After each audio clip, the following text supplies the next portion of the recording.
is it important to you to support the Santa Clara law community as you have for so many years? Well, this law school is very special. The start of, I guess, the relationship with Santa Clara was when I was in law school. As you said, I did not have the privilege of attending here. I went to another law school, but some of my best friends did attend Santa Clara Law School. And I think the statute of limitations has run now, so I can say this. I did a fair amount of my studying with my friends in Heaphy Library. Did? Right. And that was my introduction to the law school, and I suppose through that I realized just what a special place it was, seeing how their relationship with the professors and the education they received was a little different than the law school I went to. So that started, I suppose, the admiration I had for the law school. So what makes Santa Clara stand out in your mind in terms of the kinds of lawyers it produces?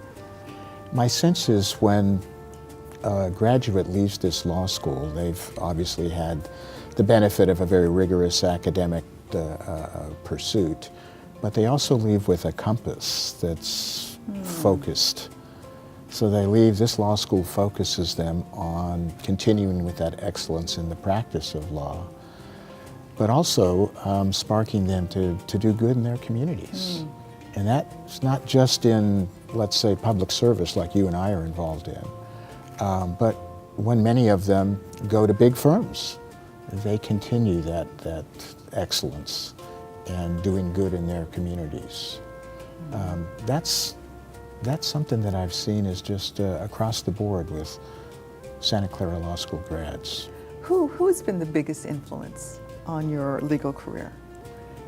I would have to say it's somebody who's hopefully seating at my table, and that would be my wife, Mary Greenwood.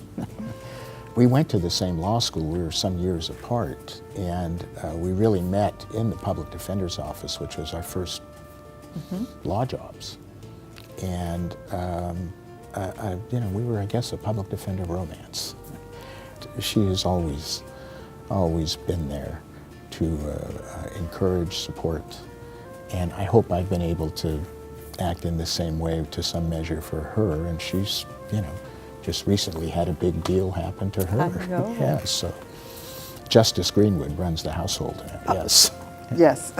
Now, as your colleague for the last 7 years, I happen to know that you lead by quiet example. What inspires you, Ed, and how do you see your role with respect to young lawyers coming behind you? I think it's part of our responsibility is to afford opportunities to young lawyers, and that starts in law school. In my chambers, and maybe yours as well, I know I have externs from this wonderful law school. It's important to have young lawyers look at the bench and model their practice, hopefully, after us who are on the bench, who've had decades of service. It is important to keep a pipeline of interest in our legal communities. And, this law school, I think, shares that opinion. Yeah.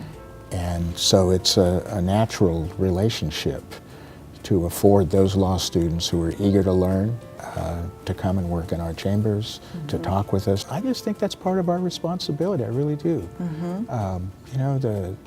Even our law clerks, when our law clerks come in, they should leave our service not just having the experience of how to handle a 12B motion and all of that, but they should, I hope they leave with an idea of the type and quality of practice that they will take with the ethics that they learn in our chambers and a certain high standard of practice that they should. That's part of our job too, I think.